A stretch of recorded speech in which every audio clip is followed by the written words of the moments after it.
अस्सलाम वालेकुम। कैसे हैं आप सब? अल्लाह आपको सेहत दे, तंदुरुस्ती दे, खुशी रखे, आपकी तमाम मुश्किलात हल फरमाए। आज मैं एक आलू और आधी प्याज से और लहसुन से बना रही हूँ ये मज़ेदार से स्नैक्स, जो बहुत ही मज़ेदार और क्रिस्पी होंगे और खाने में इतने मज़ेदार कि शाम की चाय के साथ या इसी तरह से आप लोग इसको कभी भी बनाकर एंजॉय कर सकते हैं। ये सर्दी गर्मी दोनों के लिए, दोनों मौसमों के लिए बहुत ही मज़ेदार रेसिपी है और बहुत ही इसको बच्चे पसंद करते हैं, इसको खाने में बड़े भी पसंद करते हैं। जिन जिन को आप खिलाएँगे वो आपके फ़ैन हो जाएँगे। बहुत ही मज़ेदार रेसिपी है। तो चलें आएँ स्टार्ट करते हैं। बिस्मिल्लाहिर्रहमानिर्रहीम। इसके लिए मैंने 2 लहसुन की जवें, आधी प्याज और 1 आलू। इन सबको मैं रफली काट लूँगी इस तरह से। मोटा-मोटा मैंने काट लिया है और लहसुन वैसे ही है। इनको हमने करना है ग्राइंड। इन सब चीज़ों को हम एक ग्राइंडर जार में डाल देंगे इस तरह से और थोड़ा-सा पानी डालकर मैं इसको ग्राइंड कर लूँगी इस तरह। ज़्यादा पानी नहीं डालना, थोड़ा-सा पानी डालना है क्योंकि ये खुश्क चीज़ें हैं तो ग्राइंड नहीं होती, इसलिए थोड़ा पानी इसमें जाएगा। बहुत ज़्यादा नहीं, बिल्कुल थोड़ा-सा पानी इसमें जाएगा। तो मैंने इनको ग्राइंड कर लिया है और एक बाउल में निकाल लिया है। अब मैं 1 कप आटा लूँगी। ये गेहूँ का आटा है, चक्की का आटा जो हम लोग आम रूटीन में रोटी में इस्तेमाल करते हैं वो वाला। 1 कप ये है और 1/4 कप मैंने लिया है इसमें बेसन का। बेसन का 1/4 कप जाएगा और अब हम इसमें अपने मसाले ऐड करेंगे।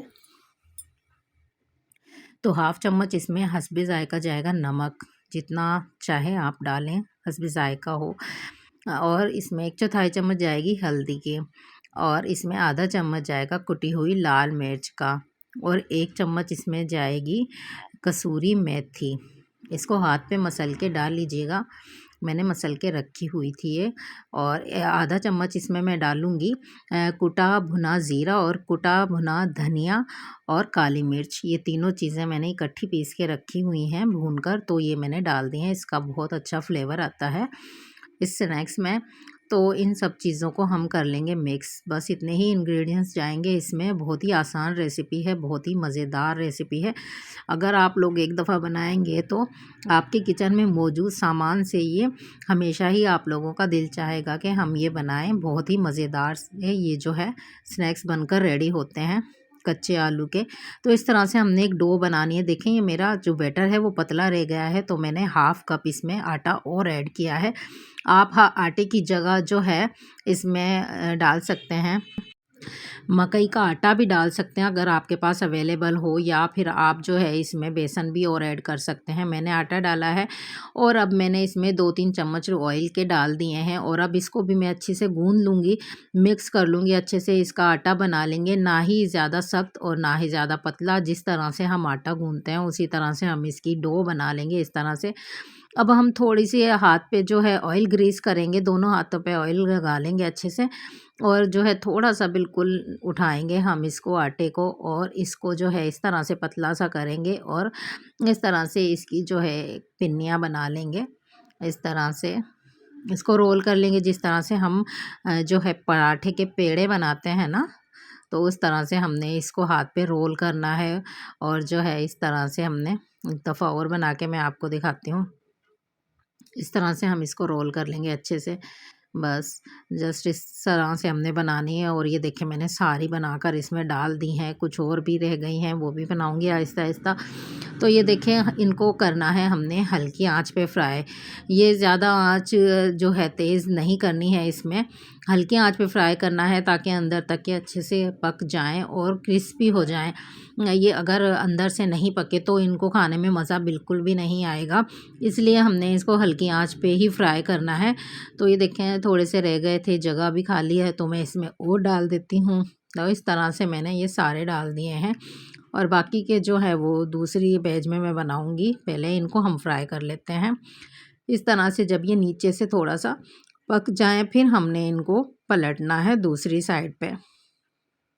अगर आप चैनल पर नए हैं तो प्लीज़ मेरे चैनल को सब्सक्राइब कर दें प्लीज़, और अगर जिन्होंने कर दिया है तो बहुत बहुत शुक्रिया।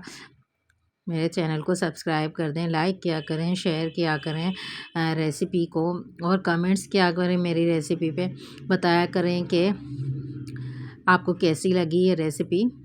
तो ये देखें इस तरह से हमने सारे पलट लिए हैं। जो अभी डाले थे हमने वो भी थोड़े से नीचे से पक गए हैं, उनको भी पलट लेते हैं। तो ये देखें कलर इतना अच्छा सा नीचे से आ गया है। अब इतना ही हमने इसको वापस से जहाँ से पलटा है नीचे से पकाना है। और ये देखें इतना ही हमने डार्क करना है, बस ज़्यादा हमने इसको नहीं इसका कलर ख़राब करना। ये ज़्यादा काले ना हों, मज़े के नहीं लगेंगे। तो इस तरह से बस ये देखें अंदर तक पक गए हैं और जो है बस इतने ही हमें चाहिए, तो सारे निकाल लेते हैं हम।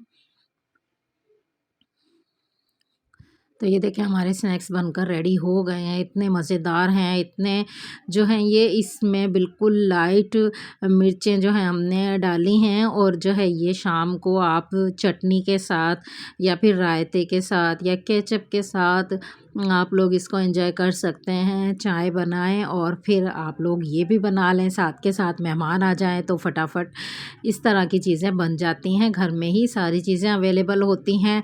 बाज़ार से आप लोगों को अगर लाने में देर हो जाए तो फटाफट घर में किचन में मौजूद सामान से इस तरह के स्नैक्स बनाएं और मेहमानों को खिलाएं, खुद भी इंजॉय करें। तो ये हो गई है हमारी बिल्कुल मज़ेदार सी शाम के स्नैक्स। आप इसको किसी भी वक्त खा सकते हैं। अगर रेसिपी पसंद आई हो तो प्लीज़ चैनल को सब्सक्राइब ज़रूर कर दीजिएगा। दुआओं में याद रखिएगा और बनाकर ज़रूर ट्राई कीजिएगा। मुझे बताइएगा आपकी कैसी बनी। मुझे दें इजाज़त। अल्लाह हाफिज़।